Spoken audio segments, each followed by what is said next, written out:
یہ میرا پسندیدہ موضوع ہے جو میں نے یہاں رکھا ہے، اور میں سمجھتا ہوں ہر ایک کے دل کی آواز ہوگی، اس لیے کہ ابھی درمیان میں مجھے یہ بتانا ہے کہ نقشہ کیا بن گیا اور کتنا قریب ہے ظہور، تاکہ ایک اندازہ ہو جائے آپ کو کہ ہم کہاں بیٹھے ہیں ان صدیوں کے بیچ میں، ہمارا کارواں کہاں رکا ہے۔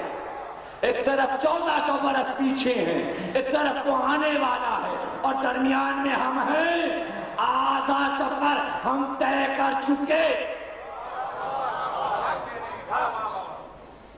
تو جب آدھی منزل طے ہو جائے تو آدھا طے کرنا کتنا مشکل ہے، ہو سکتا ہے ہم ہی قریب ہوں۔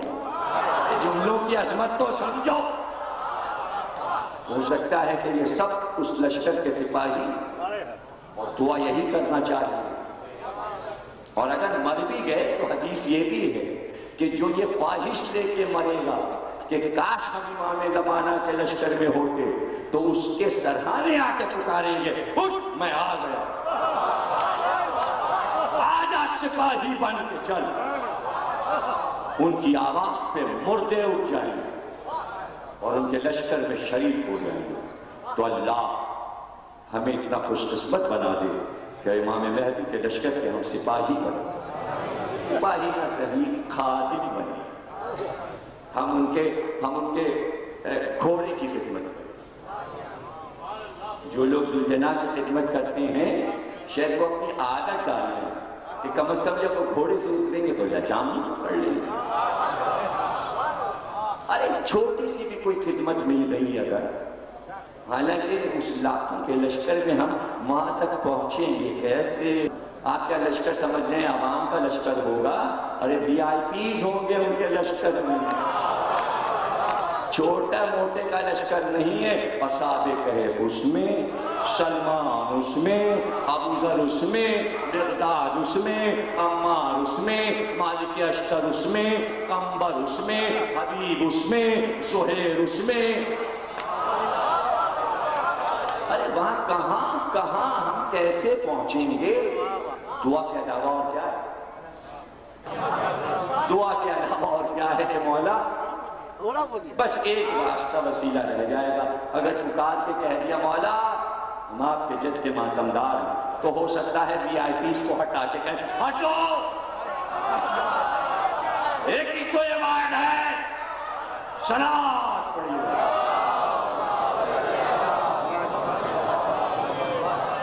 ہاں ہو جائے جمال پرنور کی زیارت، دعائیں ہیں، عریضے ہیں، واسطے ہیں، وسیلے ہیں، نمازیں ہیں کہ جو پڑھی جائیں مفاتی میں موجود ہیں، اور ذکر کریں گے آیت اللہ حسن ابتہی کا کہ جو اس علم میں کمال رکھتے ہیں کہ اپنی روح کو، اپنے نفس کو اپنے جسم سے جدا کر لیتے ہیں اور سامنے لا کے اس سے باتیں کرتے ہیں، اس کے بعد اپنی روح سے اپنے نفس سے کہتے ہیں چل امام زمانہ کر، اور پھر امام زمانہ کے سامنے بیٹھ کر گفتگو علمی کرتے ہیں اور پھر کتابیں لکھتے ہیں جو امام زمانہ انہیں بتاتے ہیں۔ اور حسن ابتہی خود کہتے ہیں کہ یہ سینہ امام کے سینے سے مس ہو چکا ہے، انہوں نے مجھے گلے لگایا۔ ایسے علماء کا حال سنائیں گے جن کو امام نے اپنے گلے لگایا ہے۔ ابھی تو ہم بڑے بڑے لوگوں سے ملاقات بعد میں، عام لوگوں سے بھی تو ملتے ہیں۔ کل کہہ چکا کوئی مومن ایسا نہیں ہے جو زندگی میں زیارت نہ کرے، ایسے ہی ایک مومن، اور زندگی ان کی گزری ایک ایسے محکمے میں جہاں رشوت ستانی زیادہ تھی۔ جب ریٹائر ہوئے تو بڑی دعائیں کی کہ گناہ معاف ہو جائے۔ علماء سے پوچھا جا کے کہ اب میں ریٹائر ہو گیا، اور ریٹائرمنٹ کے بعد ذرا لوگ اللہ والے ہو جاتے ہیں۔ عالم نے کہا بھائی اب جتنے بھی نیک کام کر سکتے ہیں کیجیے، خیرات کیجیے، روزے رکھیے، نماز پابندی سے پڑھا کیجیے زیادہ۔ تو وہ ایک بزرگ تھے ایسے ہی، تو عالم نے بتا دیا، فضائل عمری پڑھ رہے تھے۔ پھر انہوں نے کہا یہ سب تو میں نے کہے کچھ اور بتائیے۔ تو ان کا بھائی زیارت کریے، امام حسین کی زیارت ہو جائے گی اگر آپ کے پاس ایسا ہے، تو اس طرح آپ کا ثواب کا پلہ بھاری ہو جائے گا۔ پانی کا جہاز تھا اس وقت، اس سے سفر ہوتے تھے، 12 پاسپورٹ بنوایا، زیارت کے لیے گئے، تو اب اتنے زیادہ ڈوب چکے تھے عبادات میں اور نیک کاموں میں کہ جیسے کہ لگتا تھا پلہ بھاری ہونے لگا۔ پانی کے جہاز پہ تھے، ایسی تسبیح پڑھتے ہوئے عرشے پہ چلے گئے، ظہر کا وقت تھا، تو جتنے احباب قافلے میں تھے ان سے کہنے لگے بیچ سمندر میں جہاز چلا جا رہا ہے، کہنے کہ تم نے سنا یہ اذان کی آواز آ رہی ہے؟ وہ کہنے تم جب سے نمازی ہو تمہیں ہر وقت اذان نماز کے علاوہ کچھ نہیں سنائی؟ کہنے لگا قسم خدا کی سچ بول رہا ہوں کہ اس سمندر میں چاروں طرف پانی، یہاں اذان کی آواز کہاں؟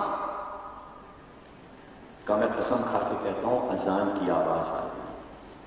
لوگوں نے کہا تمہارا وہم ہے، کہ سنو تو صحیح، اذان ختم کر گئے، اذان ختم ہو رہی ہے، چلنا چاہیے۔ بس یہ کہا تھا کہ چلنا چاہیے کہ انہوں نے دیکھا لوگوں نے کہ ایک دم سمندر میں کود گئے، وہ کود گئے سمندر میں، لوگ دیکھتے رہے، نظر بھی نہ آئے۔ اب وہ خود بیان کرتے ہیں جب وہ کربلا پہنچے، زائر وہاں پہنچے تو ان کو پہلے پائے، کہ تم تو سمندر میں کود گئے۔ کہا میرا واقعہ سن لو، میں نے اذان کی آواز سنی، صاف سنی، تمہارے کانوں میں نہیں آئی، میں سمندر میں کود گیا، آنکھ کھلی تو میں نے اپنے آپ کو جزیرے میں پایا۔ میں نے دیکھا کہ بڑی خوبصورت مسجد تھی اور نمازی سفید لباس میں، اور ہر نمازی خوبصورت، سب مسجد کی طرف جا رہے تھے، میں بھی ان کے ساتھ چلا گیا، اندر گیا، میں نے جا کے صفیں بندھی، میں نے نماز پڑھی۔ نماز جب ختم ہوئی تو مجھے سب سے آخری صف میں جگہ ملی تھی، کونے میں بیٹھا تھا، کہ ایسے میں ایک شخص نے آ کر میرا نام لیا اور کہا تم کو امام بلاتے ہیں، تمہیں امام بلا۔ میں چوکا، میں نے کہا میرا نام، اس آدمی کو امام، عجیب سا مجھے محسوس ہوا۔ میں اٹھ کر گیا، محراب تک پہنچا تو میں دیکھتا رہ گیا ایک حسین چہرہ جس کے چہرے سے نور ساطع تھا۔ جس شخص نے مجھ سے کہا تھا بلا کے، میں نے کہا یہ امام ہے؟ کہ یہی تمہارے امام ہے۔ جب میں نے یہ سنا تو میں قدموں پہ گر گیا اور میں رونے لگا، اور آواز آئی میرے کان میں، زیارت کر لی تم نے میری؟ میں نے کہا ہاں زیارت ہو گئی۔ کہا تو بیٹھو، آرام سے بیٹھو۔ میں بیٹھ گیا، لیکن رکت نہیں رک رہی تھی کہ میں نے امام کو دیکھ لیا، آنسو میرے جاری تھے۔ ایک بار امام نے سوال کیا کہ تمہاری عبادتیں، تمہاری نیکیاں سب قبول ہوئیں، ہم تمہارا نامہ اعمال روز دیکھتے ہیں، اب تم ہمارے جد کی زیارت کو جا رہے ہو، تمہاری ساری تمنائیں اور خواہشیں پوری ہو گئیں، یہ بتاؤ کہ تم نے ہماری بھی زیارت کر لی، دل میں کوئی تمنا تو نہیں؟ یہ سمجھ لو کہ تم اپنے امام وقت کے سامنے ہو، تم جو کہو گے وہ ہوگا، اس لیے کہ میں اس عرض و سمع کا مالک ہوں، میرے اشارے پہ یہ کائنات چل رہی ہے، میں زمانے کا امام، جو مانگو گے تمہاری خواہش کی۔ آپ ذرا بتائیے کہ ہوش و حواس اگر نہ ہو تو کیسے انسان وہ کچھ مانگ سکتا ہے اس مانگنے والے سے جو عرش و زمین کی ہر شے اس پر دے سکتا ہے؟ جب تک معرفت نہ ہو، معرفت کامل نہ ہوتی تو بلائے کیوں جاتے؟ توجہ ہے نا، تقریر خاتمے پہ پہنچ گئی، بلائے کیوں جاتے؟ کیا تمنا ہے اب تمہاری جبکہ تم سب کچھ پا چکے؟ کہاں ایک خواہش ہے، کیا؟ پنجتن کی زیارت کر دیجیے، اب اس سے بڑی دولت کیا تھی جو وہ مانگتے؟ ایک بات کا اچھا سر اٹھاؤ، میرے ہاتھ کی طرف دیکھو، ہاتھ کو بلند کیا کہ اس ہاتھ کی طرف دیکھو، کہتے ہیں میں نے ان کے ہاتھ کی طرف دیکھا تو ان کی ہتھیلی میں ایک نورانی حجرہ نظر آیا، اس حجرے میں 5 ہستیاں نظر آئیں، اور دوسرے اشارے سے کہتے جاتے تھے یہ میرے جد رسول خدا ہیں، غور سے دیکھو، یہ میرے دادا علی ہیں، یہ جو چادر اوڑھے ہیں سر سے پا تک یہ میری دادی فاطمہ ہیں، زیارت ہو رہی ہے نا آپ کو؟ دیکھو یہ میرے جد حسن ہیں، یہ میرے جد حسین ہیں، جتنا چاہو دل بھر کے دیکھو. کہتے میں دیکھتا جاتا تھا ایک ایک معصوم کا چہرہ اور آنسو بہتے جاتے تھے، ایک آنسو بہتے جاتے تھے. کہتے صاف بیٹھے ہوئے پانچوں تن نظر آ رہے تھے مجھے. سامنے امام کا چہرہ تھا، ادھر پنجتن تھے، اور میں آوازیں بھی سن سکتا تھا پانچوں کی. کہ ایک بار امام نے پھر سوال کیا کہ ہاں تم زیارت کے محبت کی کیفیت میں ہو، لیکن یہ بتاؤ اب تو کوئی خواہش نہیں تمہاری؟ دیکھیے ہتھیلی کو بند کر کے بھی پوچھ سکتے تھے، لیکن وہ ہے امام زمانہ، یہ ہے امام وقت کا. اب تو کوئی خواہش نہیں. اب کہاں ہوش ہے؟ لیکن کہتے ہیں کہ اس سرشاری کی کیفیت میں نے اپنے امام سے کہا ہاں مولا ابھی خواہش ہے قبر حسین دکھا دیجیے. تقریر تو ختم ہو گئی، تقریر ختم ہو گئی. قبر حسین کی زیارت کرنا چاہتا ہوں. وہ کہتے ہیں کہ جیسے ہی میں نے امام سے یہ کہا کہ میں قبر حسین کی زیارت کر، وہ بیوی جو چادر میں تھی میں نے صاف سنا کہ اس نے مڑ کر رسول سے کہا بابا آپ نے حسین کے چاہنے والے کو دیکھا؟ کہ سامنے حسین کو دیکھ رہا ہے، زیارت ہو چکی مگر کربلا دیکھنا چاہتا ہے. یہ ہے محبت کا عالم.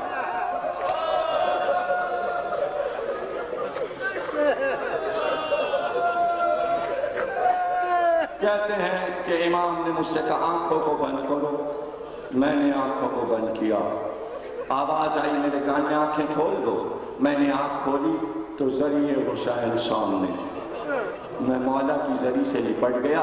دیکھو میں ذری سے لپٹا ہوں، ابھی ابھی تو تمہارا کارواں آیا ہے اور تم نے میرا شانہ ہلا کے پوچھا ہے کہ تم کب آئے. میں تو ابھی آیا اور میں مولا کی ذری سے لپٹا ہوا. یہ سامنے قبر حسین ہے. اب نہ پنجتن ہے نہ امام ہے، میں ہوں اور قبر حسین ہے. خوش قسمت ہے جو ذری سے لپٹ جائے. دیکھیے زائر کی سب سے بڑی دولت ہے ذری تک پہنچ جانا. جنہوں نے ایران کی زیارت کی، عراق کی زیارت کی، جب وہ ذری کو چوم لیتی تو گویا پورے کارواں کی تکلیفیں صعوبات سب خواب ہو جاتی کہ یہی تو ایک خواہش تھی کہ ذری کو مس کریں.